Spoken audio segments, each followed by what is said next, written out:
Good afternoon. Hope you guys are having a wonderful Wednesday. It is the day before Thanksgiving, and I haven't been on here in a few days. We've had some rain, and I've been out shopping for Thanksgiving, and today I was helping my mother-in-law prepare a meal for tomorrow. So just kind of getting some things done around here and just taking some relaxing days off. But I am headed outside for just a little bit.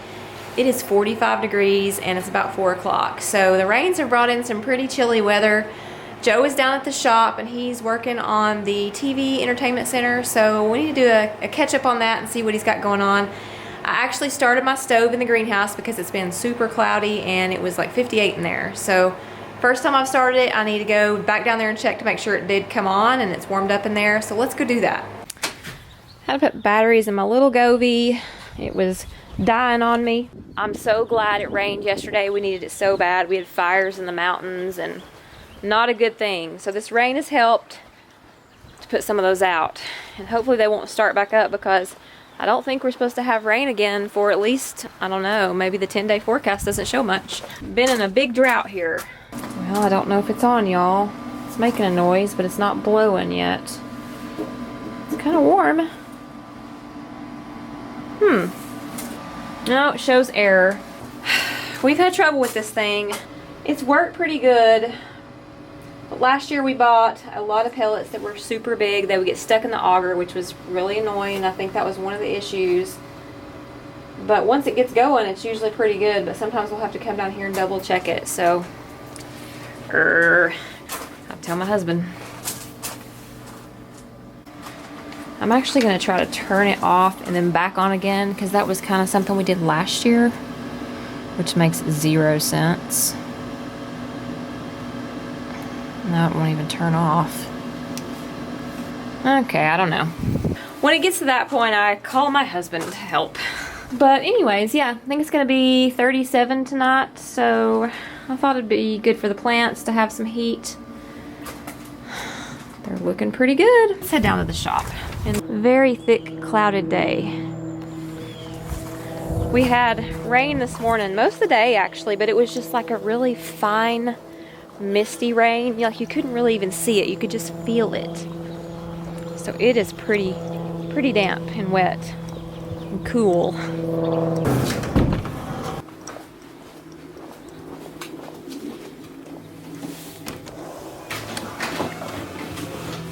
Stove's not working.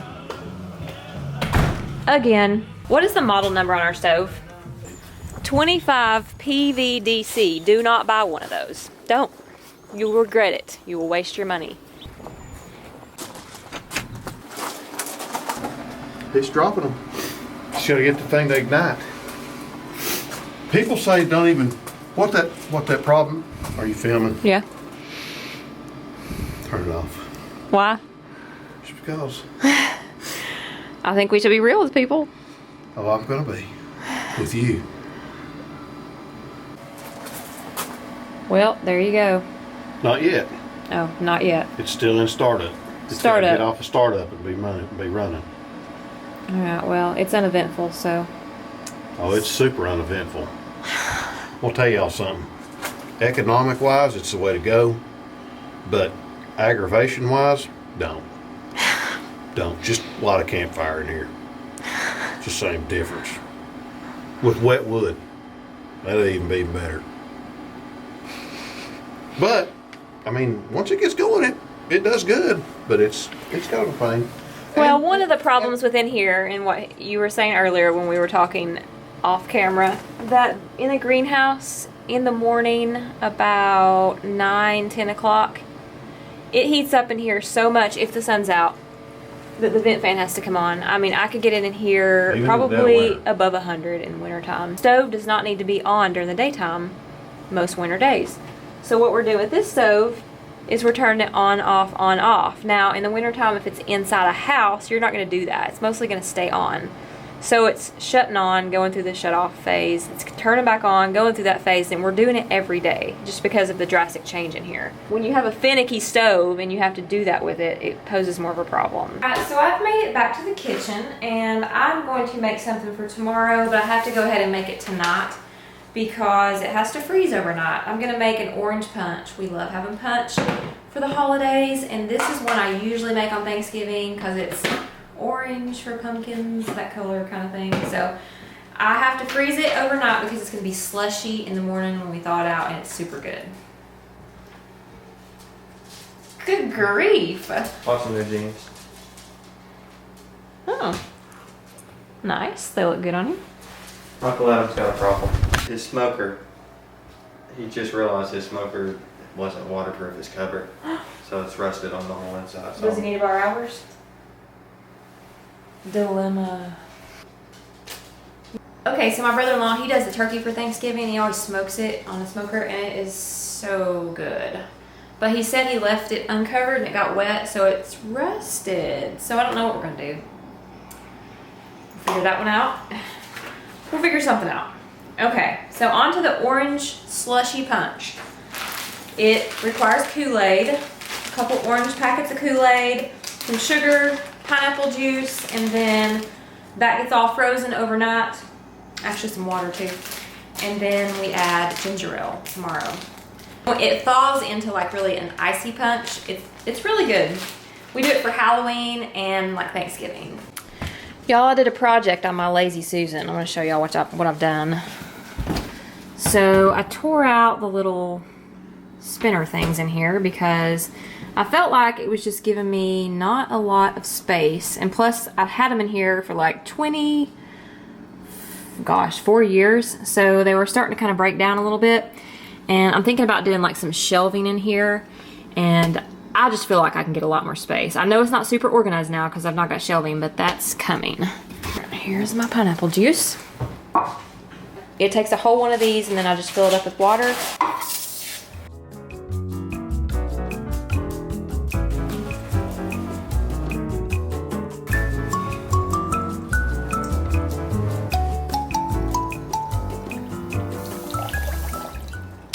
Packets of orange Kool-Aid. I always keep extras of these because around the holidays they get kind of picked through pretty quickly, and on non-holiday days I stock up on them. Alright, so I just put this in the freezer overnight, and then I'll finish it up tomorrow. I'll probably take it out about 2 to 3 hours before we get ready to drink it. Good morning and happy Thanksgiving. I hope you guys have a wonderful and blessed Thanksgiving, and always remember, this is the day that the Lord has made. Let us rejoice and be glad in it and give thanks for everything we have. So I'm going to be here in the kitchen for a little bit making a couple things for our Thanksgiving meal over at my mother and father-in-law's house next door. So if you guys want to join me for a relaxing, lovely time in the kitchen, let's do this. And I think I'm going to make some thumbprint cookies, and I'm going to start with some decorator frosting, icing. And my dad actually requested it for our meal that we're having Saturday for my side of the family.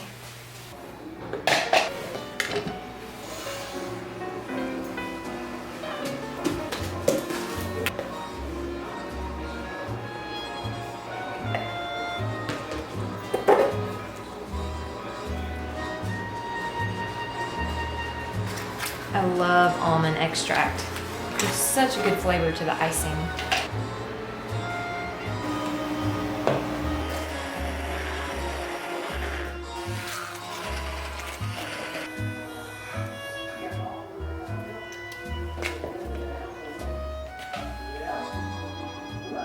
Now on to the sugar cookie batter.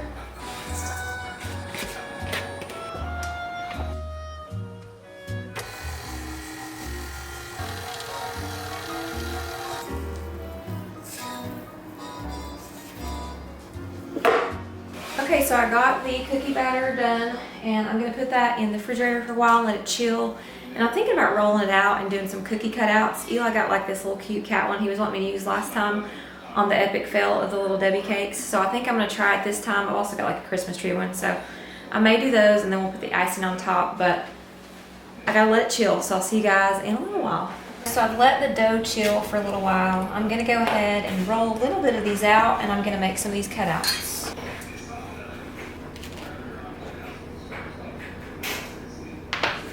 Super cute.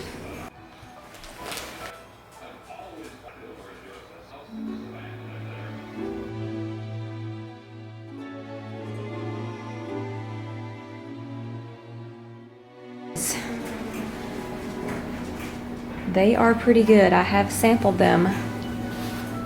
Got a couple kitty cats for Eli. Some random Christmas trees. But I think they're gonna be a hit.